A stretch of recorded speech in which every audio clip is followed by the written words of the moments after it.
بسم اللہ الرحمن الرحیم الحمد لأہلہ والصلاۃ علی اہلہا۔ ماہ مبارک رمضان کی دعاؤں کا سلسلہ، اور آج تلاوت کر رہے ہیں ہم 12ویں شب کی دعا۔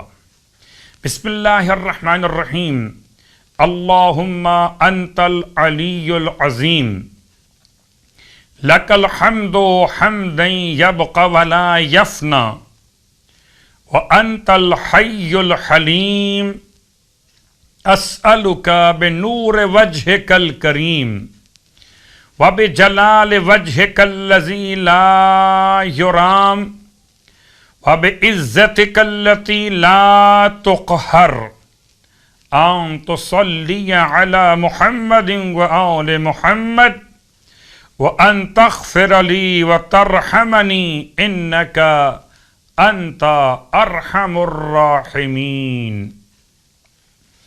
شب کی دعا کی تلاوت کے بعد 12ویں شب کی نماز مولائے کائنات علی ابن ابی طالب علیہ السلام کی اور روایت کے ذیل میں ارشاد فرماتے ہیں کہ 12ویں شب میں 8 رکعت نماز پڑھی جائے، 2 رکعت کر کے، جس کی ہر رکعت میں الحمد کے بعد 30 مرتبہ 30 مرتبہ سورہ انا انزلنا کی تلاوت کی جائے۔ 8 رکعت نماز 2 رکعت کر کے، ہر رکعت میں الحمد کے بعد 30 مرتبہ سورہ انا انزلنا کی تلاوت۔ اس کا ثواب کیا ہوگا؟ مولا فرماتے ہیں اللہ تعالیٰ اس نماز کے پڑھنے والے کو شکر کرنے والوں کا ثواب عطا فرماتا ہے، اور وہ روز قیامت صدیقین میں شامل کیا جائے گا۔ خداوند عالم ہمیں شکر گزاروں میں شامل کرے اور ہمارا شمار صدیقین میں سے قرار دے۔ 12ویں دن کے روزے کا ثواب سرکار ختمیہ مرتبہ صلی اللہ علیہ وآلہ وسلم کی اور روایت کے ذیل میں ارشاد فرماتے ہیں 12ویں روزے کی برکت سے خدا تمہارے گناہوں کو حسنات میں بدل دے گا اور تمہاری نیکیوں کو دگنا کر دے گا، اور ہر نیکی کے بدلے 1,00,000 نیکیاں اور عطا کرے گا۔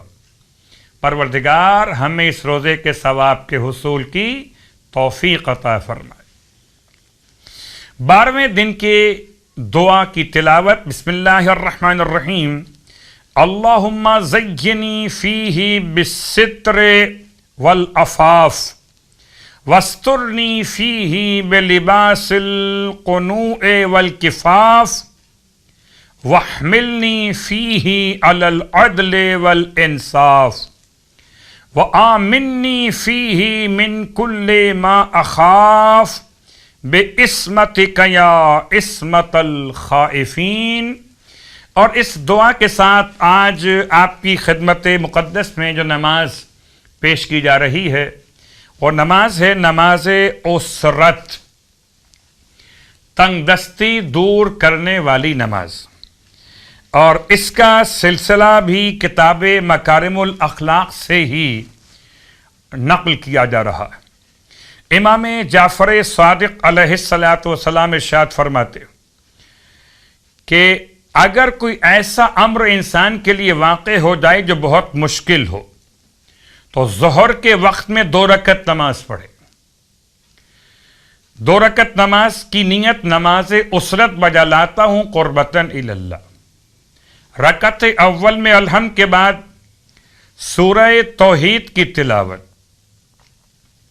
اور سورہ فتح کی ابتدائی 3 آیتوں کی تلاوت، یعنی بسم اللہ الرحمن الرحیم کے بعد آیت نمبر 1، آیت نمبر 2، آیت نمبر 3 سورہ مبارکہ الفتح، سورہ فتح، 3 آیات کی تلاوت سورہ اخلاص پڑھنے کے بعد، اور رکعت دوم میں الحمد کے بعد سورہ انشرح کی تلاوت، یعنی الم نشرح لک صدرک، اس سورہ کی تلاوت رکعت دوم میں الحمد کے بعد۔ کہتے ہیں علماء کہ یہ نماز بہت مجرب ہے، پریشانی اور مشکلات کے خاتمے کے لیے پروردگار تمام اہل ایمان کی مشکلات و پریشانیاں بحق امام صادق علیہ السلام دور فرمائے۔